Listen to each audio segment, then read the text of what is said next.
I said it before and I'll say it again. That scene, that last scene. What does it mean?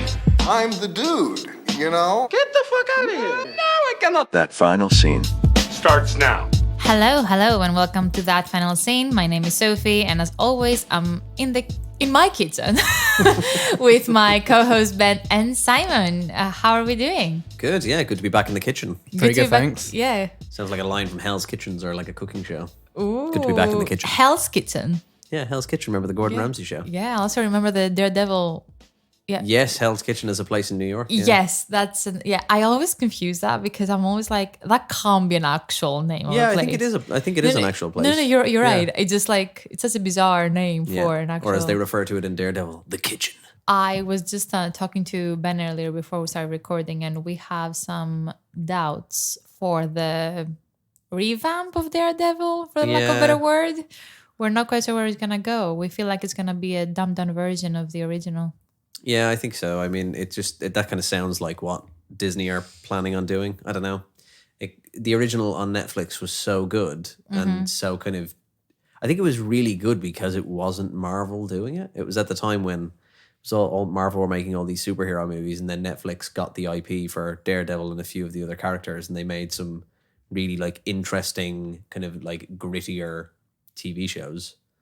But now that it's back with Marvel, I just don't know. Like, it's great that Charlie Cox is there and John Bernthal's back as the Punisher, but you know, you can like, keeping the actors doesn't really matter. If you dumb down the script and you make it like really PG and children-y, it's just not going to be as interesting. Yeah, and I have a feeling from what I've heard, like from what I've seen, Charlie kind of implied that it's gonna, like, I think that he used the word accessible, like it's gonna be more accessible to people, which means, which means, you know, 12A. At best. That means PG, but probably PG. Yeah. But at the same time, Ben, you do feel a bit more optimistic by what Bob Iger said recently. Yeah, slightly. So I don't know if you heard this, but basically the guy who runs Disney, who left, somebody else came in charge of Disney, and their share prices went down, and he came back and was like, "I'm back. We'll give you $2 billion." Yeah, I'm back. Literally, like, Iger's back, baby. And it was, but he's come out and said that, and which is. I mean, I don't know how much it'll bring me back, because I feel like I've spoken a lot on the podcast about how I'm just kind of disillusioned by superhero movies now, and I find them just kind of all repetitive. But he said that he's going hard on Elven content. Yeah, here's hoping. Maybe they will. No, that's all at Amazon. That's Jeff Bezos is going hard on Elven content. But yeah, he came out and said that, you know, we need to. He's like, it's not that there's anything wrong at Marvel, but we need to like rethink what we do about, you know, why do we need an Ant-Man 4? You know, he's like, you don't need to keep giving the same characters like sequels when Marvel and, you know, most superhero kind of and most comic book places have a really big back catalogue of characters that you can use, and a lot that Marvel have gotten the IP to now. So they've got Fantastic Four back from Fox, I think, and they finally have like the X-Men and stuff. I think he was basically just saying, okay, we need to actually think a bit more rather than like flogging these dead horses a little bit. So I think that's interesting, but I still don't know if it's going to change my opinion, which is a shame. We'll have to wait and see. Yeah, I don't trust them either. Yeah, that's it. I don't trust anyone at Disney. Nobody can have that much money.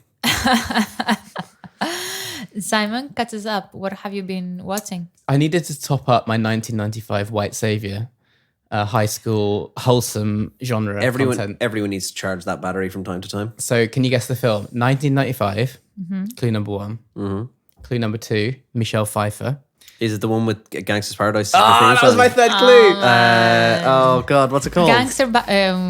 Oh my God. I remember that Gangster's Paradise is used about 4 or 5 times. Yeah, I remember. Because oh my that's God. a soundtrack, but what's the actual film? It's a different, like... Okay, the song's not called Gangster's Paradise. The movie's not called Gangster's Paradise, but it's about like an inner city school, isn't it? Yep. Oh my God.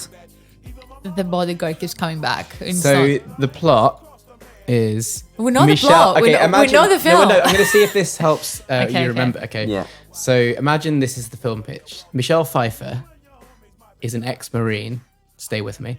She decides to become... I'm there. I'm in it. She decides to become a teacher. Shut up and take my money. School. I love it. And all the school kids in the school look like they're middle-aged. Interesting, go on. They're way too old. And she has to turn their life chances around by being an amazing teacher. Oh God! But where is the white savior? Well, because she's the white savior. Because she's that.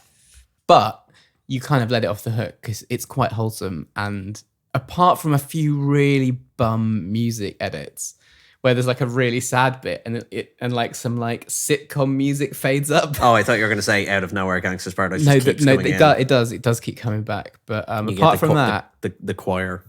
You know, when you watch films that you watched when you were a kid and you like analyze how differently do I feel about it now I'm in this life. Yeah, I had that moment because I remember when I was a teenager watching that, or a kid, and I felt quite edgy watching that film. I was like, oh, I'm basically avant-garde. Yeah, it's naughty. Obviously, this is an audio medium. Remind me, who's the... oh yeah, I should say what it's called. It's Dangerous Minds. I was going to say Dangerous Minds. But in my head, I was thinking Dangerous Liaisons, but I'm like, it's definitely not Dangerous Close. Liaisons, but I was close. Yeah. I had Dangerous in the title. And it's a Jerry Bruckheimer special, so it's from the makers of Beverly Hills Cop. the Brookmeister For General. real? Yeah.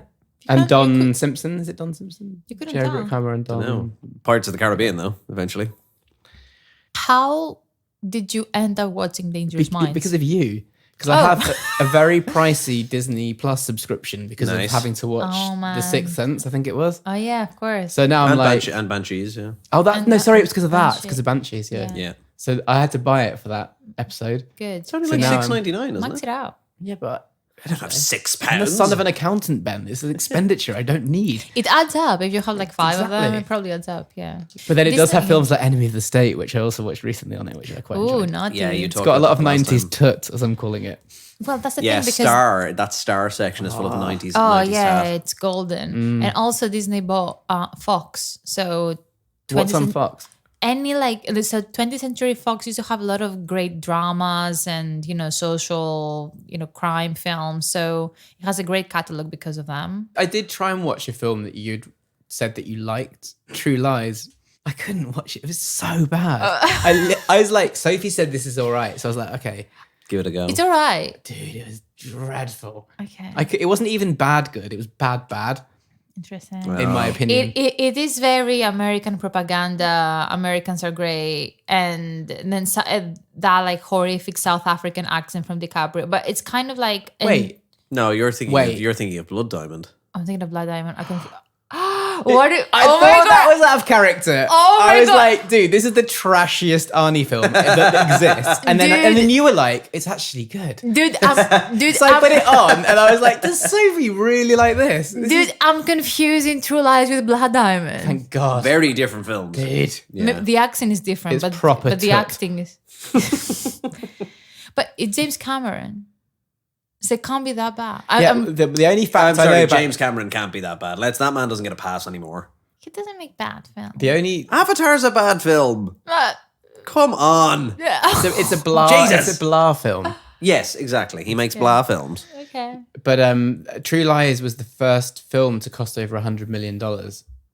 Proof that budget does not bring you What? quality.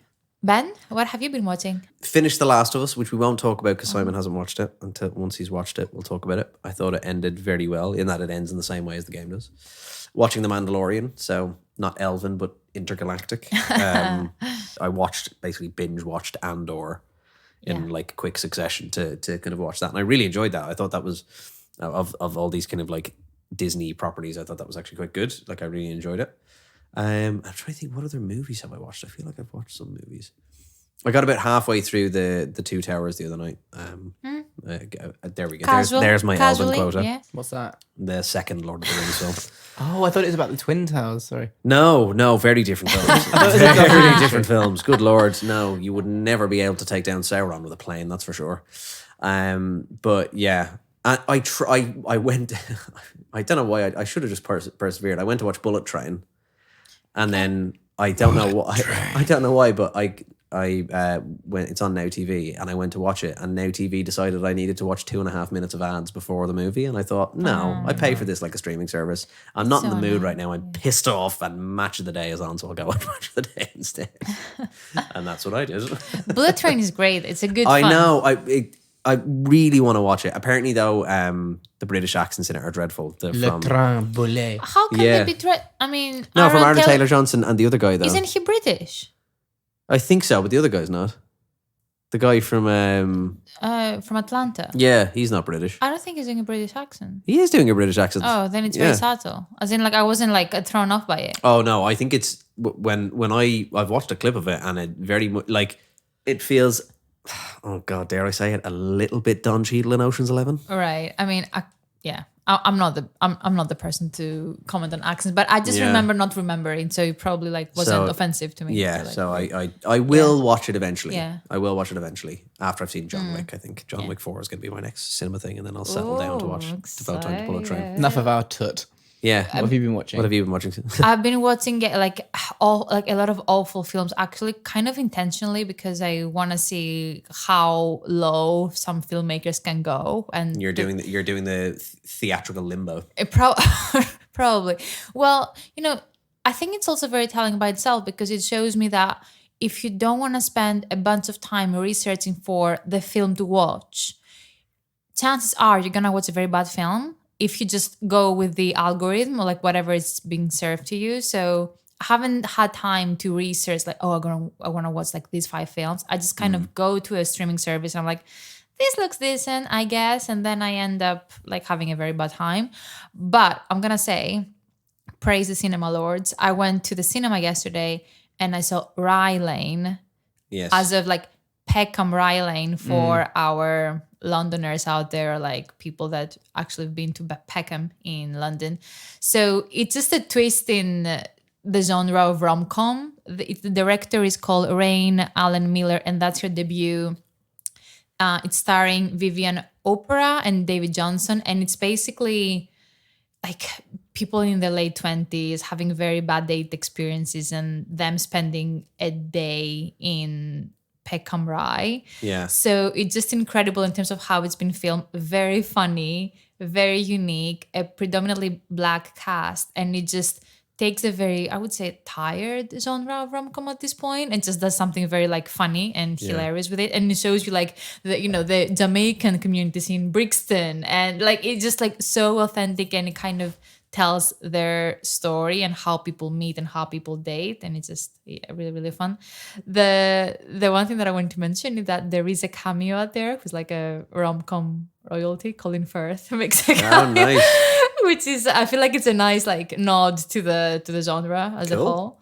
But yeah, very much recommend. I don't know if you're gonna be able to see it if you're outside of the UK, but if you Be on a streaming service somewhere. yeah, but if you're based in Mubi will pick it up like they pick up everything. that's true. But if you're based in the UK, it's playing all over. The thing that I really want to see that's probably that I don't think is in many cinemas at the minute is Broker. That looks really good. I've heard of that. Yeah. Yeah, I saw the trailer for it and it looks amazing. Can you say a bit more about it? It's starring the guy who was the lead in Parasite. Okay. And Korean. it's a Korean film. It's the story about basically a guy who's trying to hang on. Let me look up the synopsis because I will butcher it if I don't say it because I'll just get it completely wrong.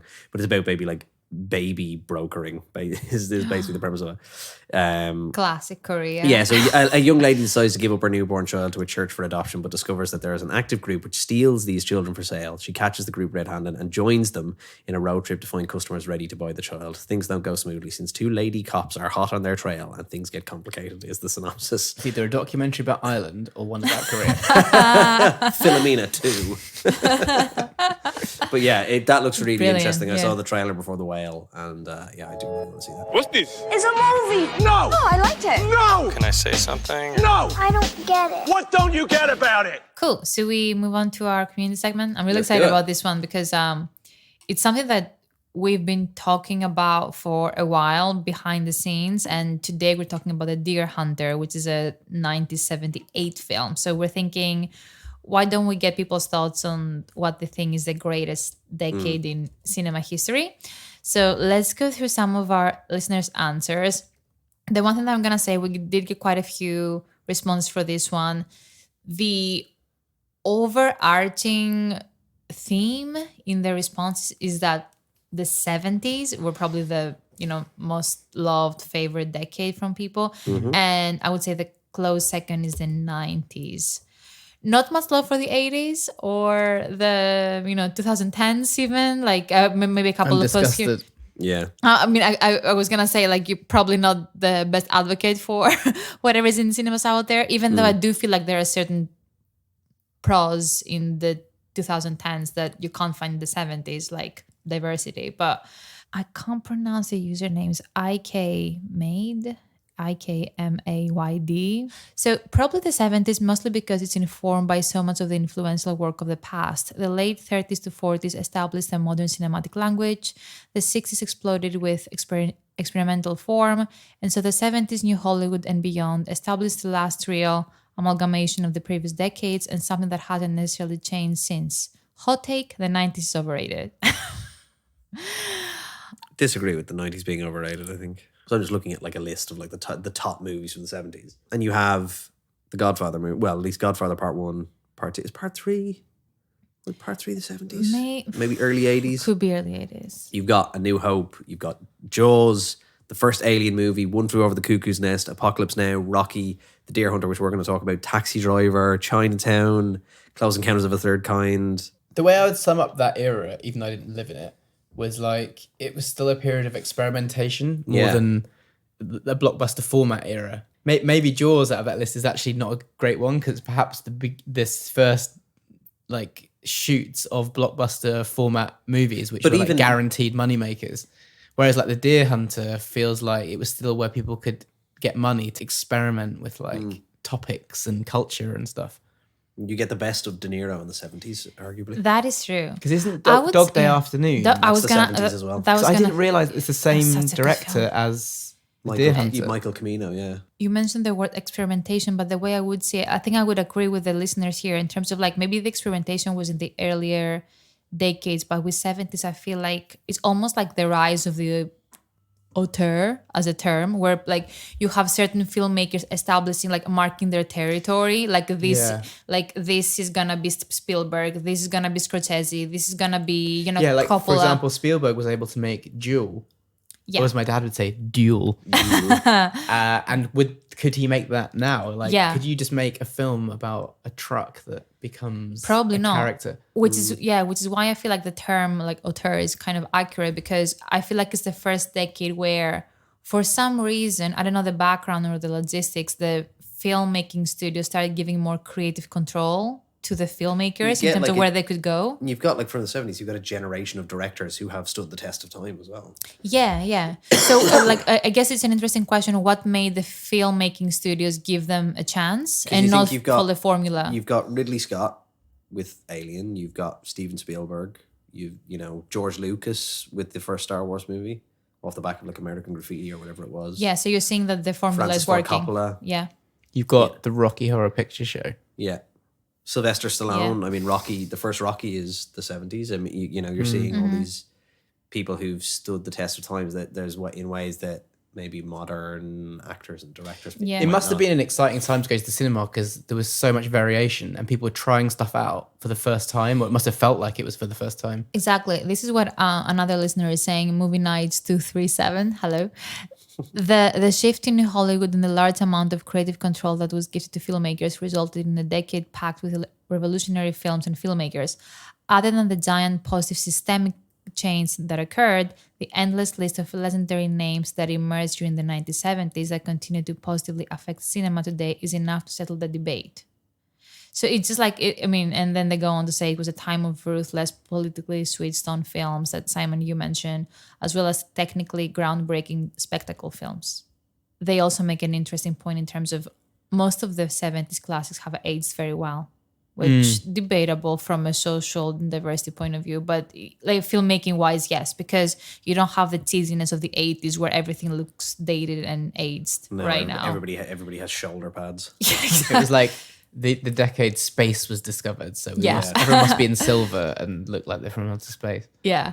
So to build on this, so we have a few people saying about like basically praising the 70s and the 90s, like lots of both fun blockbusters, but also innovative trailblazing films like Pulp Fiction, American Beauty, etc. But Glover Pix is saying, the lack of love for the 80s here disgusts me. Top Gun, Aliens, Labyrinth, Empire Strikes Back, Old Indiana Jones. Oh, you want comedy? Beetlejuice, all of John Hughes, Top Freaking Secret, something for the drama, Do the Right Thing, Wall Street, Platoon. Everything else is wrong. It's the 80s. You know I'll what? see myself out. I think that's a really good point. It's just how much does the good outweigh the bad? Yeah. And I do agree with that. Yeah, I mean, like, you know, all of the Indiana Jones movies, Empire Strikes Back, arguably like the best science fiction film of all time, possibly, you know. I think two of my dad's favourite films come from the 70s. Do you know a film called Harold and Maude? No. It's about an possibly. older lady that befriends a younger guy and they go to funerals together. And then there's another film called Being There, which is about a gardener that accidentally becomes really powerful in politics and he becomes like an advisor to the president or something. Interesting. And they're both really wacky, offbeat, but quite interesting films. Roadhouse, Roadhouse goes without saying. which the remake is coming soon. Did you see that Jake Gyllenhaal's now filming the remake? Oh, yeah, we thought, Yeah. yeah. I mean, Yeah. I We talked don't- about that the last time, did we? Yeah, we did. That he was at like a UFC event where they got him in the ring Yeah, and stuff. he looks crazy. yeah. He looks ripped. Shred. Shred. Shred. Shred. I mean, I feel like the 80s were a good time. I think the best way, like if you Everybody was having fun. everyone was having fun. I don't think it's gonna have a very lasting impact from a cultural, social importance. I feel like the 90s probably brought that back, but 80s was a time of like, let's have fun, have like ridiculous haircuts, bro. Because that decade, there was no climate change worry. There was no environmental Everyone was making problems. money. Everyone was Yeah. everything was going up. Everyone was Everybody doing was making well. Obviously, we're talking about privileged Westerners, but Yeah. like, Yeah, of course. like life was good Yeah, for a lot of people. of course. But then, I mean, the 90s, yeah, you've got Tarantino. So you've got Mm-hmm. like Pulp Fiction, Reservoir Dogs. You've got Pixar starts coming into the mix there, like the Yeah. first Toy Story movie. I was gonna is in the say 90s. that's one of the key reasons the 90s are so high up my list, and I would say probably my favorite decade. I am biased because I am a 90s kid, but The Lion King, like Never seen Yeah. it. it's You've never just seen The Lion Isn't King? it littered with Elton John? Yeah, he wrote the soundtrack. not annoyingly so, but then you have Forrest Gump and Shawshank Redemption, Seven, Oh, I like Seven. Philadelphia. Fight Club, The I always- Matrix. but I always think of Oh, oh. Philadelphia as an 80s film, but it's It's actually 90s. Yeah. It's 1990, I think. yeah, it's like it's one of those films on the cusp. But then you have all of these like cheesy but also kind of good films like Fatal Attraction and Basic Instinct Oh, yeah. and Cape Fear and Primal Fear. And like it just, anything Morgan Freeman in the 90s, I just love. Sixth Sense. It's the decade that gave us Pierce Brosnan as James Bond. People, come on. Yeah. Oh, the decade that kept on giving. Woo! Chill out. That man's hairy chest, my God. Okay, what I do want to say though, and for people that know me, kind of know I'm a big nerd, I did dug up some numbers to see if we could get to the objective answer to the question. And according to a study by the American Film Institute, the 1970s produced the most critically acclaimed films of all time. Data point number one. Data point number two. When looking at the IMDb Top 100 list, it appears that the decade with the most films is the 1990s. Basically, what I'm trying to say is like the movie critics would say the 70s are the best decade. The consumers like us, like movie fans, would Yeah. say the 90s are probably the best, or most loved decade. But then when you look at the box office numbers, it is a 2010s. Like 2010s. Yeah, but that's when we get billion-dollar films, No, you know. but that's adjusted, adjusted for inflation. adjusted Okay. for inflation. So it's almost like we're watching more films right now compared to, or at least like higher production films for some reason. Because I did ask, like, was that What you should do is rank your favorite films and then see how much they cost to make and see if there's any correlation. Ooh, smart. Yeah. It's very smart. Yeah. Because I want to know how much The Bodyguard costs to make. Well, Kevin Costner's 50 He's million not cheap. alone. Yeah. I mean, I think what all this kind of The budget on Robin Hood was through the roof. But it was though, wasn't it? Didn't It was. Waterworld almost bankrupt the studio? Well, they almost bankrupt the studio, and everyone hated making it, didn't they? Waterworld was one of those ones that notoriously everybody on it was like, this film is fucking a nightmare to make. I feel what this kind of tells us is that the 70s, and from what people, other listeners have shared, 70s probably where filmmaking peaked, like the actual art of filmmaking, in terms of like maybe not even peaked, but like the production. It's all downhill from there. Yeah. Well, yeah, but ultimately the 90s have so much, love Heat. and emotional. And the movie Heat. And the movie, That's what I meant. that's a good one. Oh, that is what you meant. Sorry, I thought you were making just a comment about how hot they were. That's a really good one. Awesome. Doubtfire. Oh, Okay, let's go. And is Let's- Nuns on the Run the 90s as well? I bet you it is. Ooh, yeah. Feels like a 90s movie. Okay, thanks everyone for submitting your questions. We definitely did solve that question. Let's take a quick break and we'll be back with the Deer Hunter. Oh, look, a message from our sponsor. G.I. Jane 2, can't wait to see it. Nah, yo, hold my poodle. Hey, yo, what's up? Y'all got a problem? Y'all want some of this? Without much further ado, Here we go again. The Deer Hunter is a 1978 American drama film directed by Michael Cimino that explores the devastating effects of the Vietnam War on the lives of young American men. The film follows three steelworker friends from Pennsylvania who enlist in the army and are sent to Vietnam. After enduring horrific experiences as prisoners of war, the men return home but find that they're unable to reintegrate into society. That's it. I Perfect. mean, Yeah. yeah. There you I go. put you The- breathing in to say some more. Yeah, it's like, Yeah. I mean, that's very condensed. That does very it, yeah, that does condensed, the and it trick. doesn't give away anything, which is great. The film obviously has an all-star cast: Robert De Niro, Christopher Walken, Meryl Streep, a bunch of actors that I can't pronounce their names. But John Cazale, isn't it? Yeah, we just mentioned earlier. Whose filmography is The Godfather, Dog Day Afternoon, The Godfather Part 2, The Conversation, and The Deer Hunter. The streak of And this he man. was I think he had lung cancer filming The Deer Hunter. He died shortly after they finished it. Oh I think. no, Yeah. I didn't know It's his that. last film, yeah. Wow, this is a very emotional and depressing film as it is. The behind the scenes Yeah. don't sound very fun either.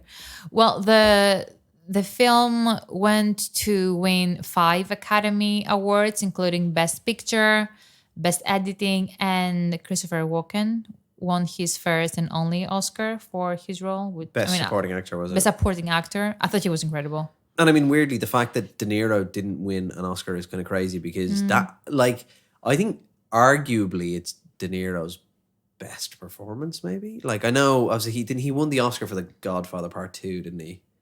I think it was the death. I can't remember what he won it for. But Don't like, quote- as someone who like obviously knows a lot of De Niro's work, but like the first film I probably saw De Niro in was like Meet the Parents or something Yeah, like that, as it's like a easy to younger get person. De Niro fatigue. in a Yeah, way, yeah. But like going back to The Deer Hunter, like of the top 10 movies of the 70s, he's probably in like 5 or 6 of them. He's got Taxi Driver, he's got that, The Deer Hunter, The Godfather Part 2. Dog Day.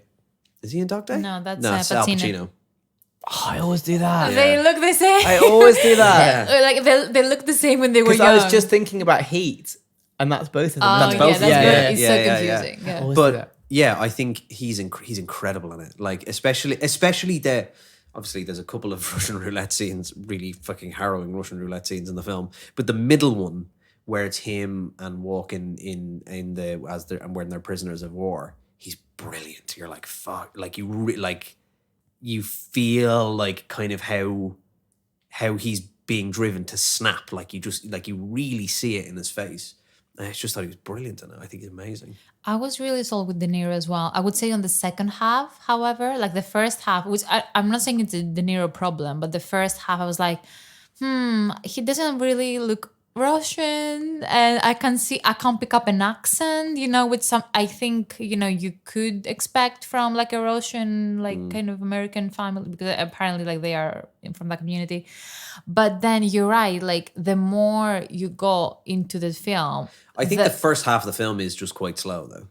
yeah, which I don't know what, I mean, it's a good question in terms of what do you think it's trying to achieve. I think it's great for character building and kind of setting the sense of normality. Like these people are the dance and the laugh and the cheat and they say stupid jokes. It's that the wedding scene is very long. Yeah, jumping in kind of to the ending of the film, which is the wake.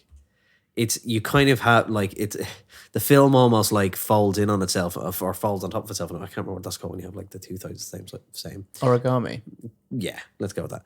It's not, but okay, let's go with that. But in that, so before they go, before they go to war, they're in the bar, they're drinking, everybody's having fun, everybody's great. They go to war, and then the film ends in the same bar, but they're there at Nick's wake, and it's a completely different atmosphere, and all these people have completely changed, and you can analyze the film on those two scenes. You could watch, it'd be interesting to like watch that scene before they go, and then watch the scene afterwards. And then not even watch the bits in Vietnam and just try and make your mind up about what's happened to these people in the space of these 2 hours. Because, you know, and this is a quote that I read online somewhere, but basically that, you know, the best war films focus on the impact of war rather than the act of war itself.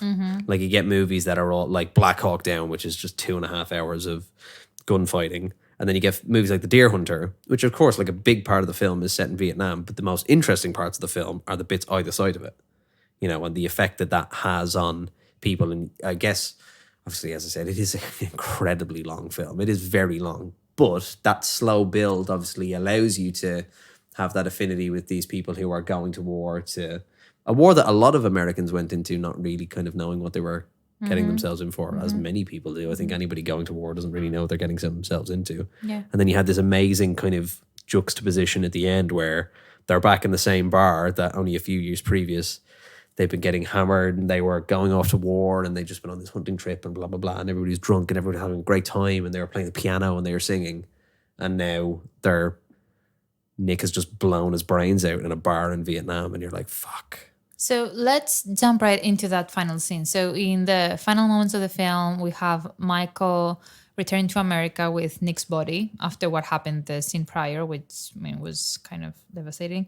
And we have, as you said, Ben, a funeral takes place for Nick. After the funeral, we have Steven, Angela, Axel, Stan, Linda, and Michael. They all retire to a small town bar. And then it's interesting because we have them all sitting at the table, and as the scene progresses, the mood kind of shifts and it gets more somber and somber. And when the final scene reaches climax, we have Michael breaking down in tears, who starts singing "God Bless America" on his own, and then the others in the bar eventually join in, and the scene becomes a moment of shared grief and catharsis.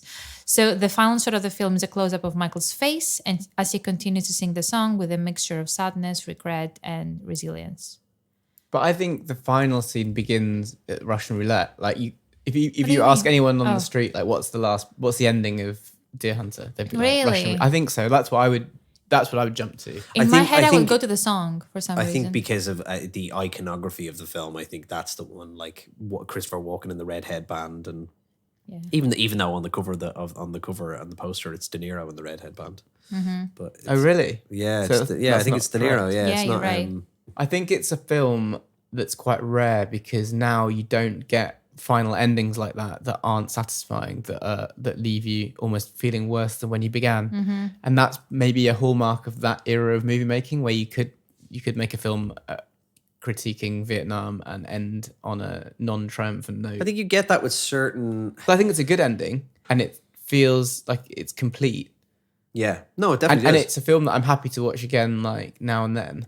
But it's But I think heavy. the problem is and I think. But there's no resolution. Like there's no resolution. light. I mean, and obviously Yeah. it's a metaphor for And- the war. but The that's what whole I'm- war's a disaster. But that's what I'm saying, is that the best war films do that. Yeah. Like the best war films are the ones that kind of you get to the end and you go, oh, actually it is just kind of like it's Futile. shit. Like it's futile. Yeah. Yeah. Like that's what I always go back. Like one that I really like is The Hurt Locker, because you get back to the end of you get to the end of The Hurt Locker and Jeremy Renner's character is still the same person he was at the start, no matter how like this, you know, you try and go through a journey of transformation, and at the end of the day, it doesn't matter. He's so ingrained in the machine that he ends back at war, and it's not really a happy ending that like this guy feels like he has to go back in that way.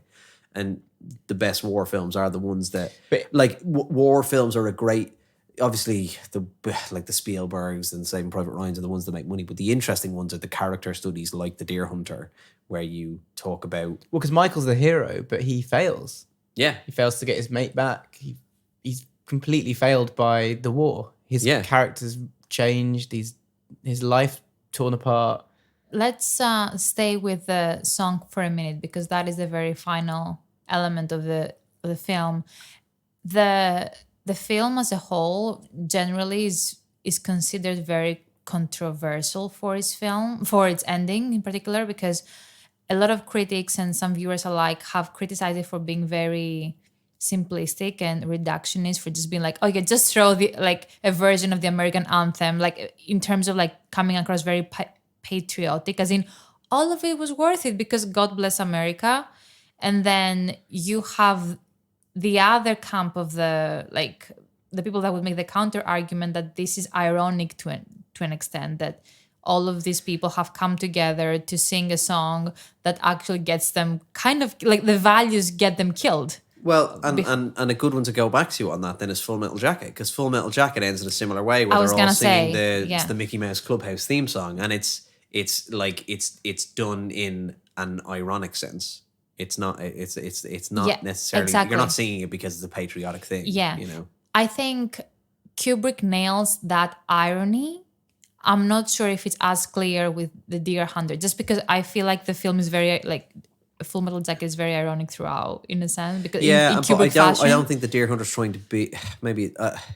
I think it's like a tragic irony in a way, because it's not trying to do it like Full Metal Jacket, where it is this. It's like a kid's song. This is the American national anthem that like soldiers will have had ingrained into them, and I think it is just kind of that thing that you do, you know, the nature of that, and maybe you don't really see it because you don't really see, like you do with Full Metal Jacket, where you see the training side of like becoming a soldier and you see the early side of it. You don't see how much that's kind of drilled into people, you know. Like if you speak to anybody who's been in the military and stuff like that, it is how much that's ingrained in you and how hard it is to let go of that. And I think that's the thing as well. It's like after all these things that have happened, it's still kind of hard to let go of that. And most of the people on the table haven't served. No. So for me, that is what's different to Full Metal Jacket, where you have a bunch of soldiers who've all witnessed what happened in the war. Here you have a bunch of Americans who are supposedly either, you can make it three arguments, either that this is ironic, or that it's very patriotic, or that they're using something as a song as a way to come together and kind of share a sense of grief, an act of healing in a way. But I don't know, Simon, what do you think? Wow, there's so much about that ending that's interesting. Like the film could have ended at the Russian roulette scene and just cut to black when Nick shoots himself. That would have been even crueler. But then the film, they obviously decided then the film should land a bit more after the stress of that scene, and we'll just calm it down and we'll go back to the hometown and see what's happening with all of the partners and once everyone's returned home. But I always wondered cynically if that sing-song was added in by the studio to add some patriotism. No, that wasn't. Or if it just feels a bit bolted on compared. But now you're saying that, Ben, what you said about what's drilled into soldiers, maybe that doesn't. It makes more sense to me now, thinking about Michael just kind of like his brain just going back to his training and being like, I love my country, I'm just going to sing the song because it's what you do in these situations. He does break down though. Yeah, which is interesting. But I just felt like I didn't really like that part. But I think you need that scene. As I say, give you that like juxtaposition between before and after. I don't think you need the song though. I think you probably it can fade to black at some point before. I mean, I did a bit of research in terms of how the film was reviewed, and because I think the American angle is very important. So what I did found that was interesting was that the US movie critics at the time, like the New York Times movie critics had quotes like, the ending is a paean to the American way of life that the men fought for and lost. It's like they saw it in a very like patriotic way. But then you have a movie critic from The Guardian who saw it as a hymn to a country that has failed these men.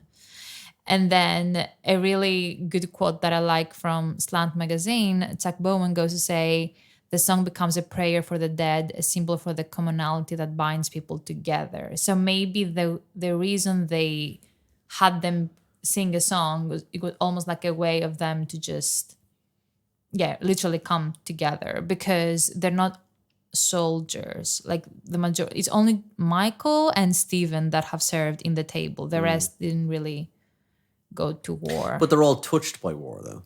Yeah, that's the whole thing. It's the collateral damage. Yeah, indirectly. Yeah. It almost feels like, in the sense that they left it, like the main ending is like the Russian roulette part, and then they left the cameras rolling for a bit longer to show you a bit more of what happened. It just felt like it just calmed down so much after that scene that it was just more like just to give the audience a bit of time to like recover from the horror of that Before scene. the credits roll, yeah. And now perhaps that energy change wouldn't probably be allowed nowadays. You don't really see that. Normally it has to end on a massive note, like either triumph or stress or something. It's very rare that you see something calm down like that and sort of let you catch your breath again and land. Yeah, which means that depending on the mood that you're in when you're watching the film, you will interpret the final scene a certain way. I think you could go like the cynical route and just say, oh, this scene is very manipulative and it's trying to evoke some sort of emotion like around patriotism. Like, especially if you're American, I guess you see this very differently. But then you could also see it as I think it's like a hopelessness thing.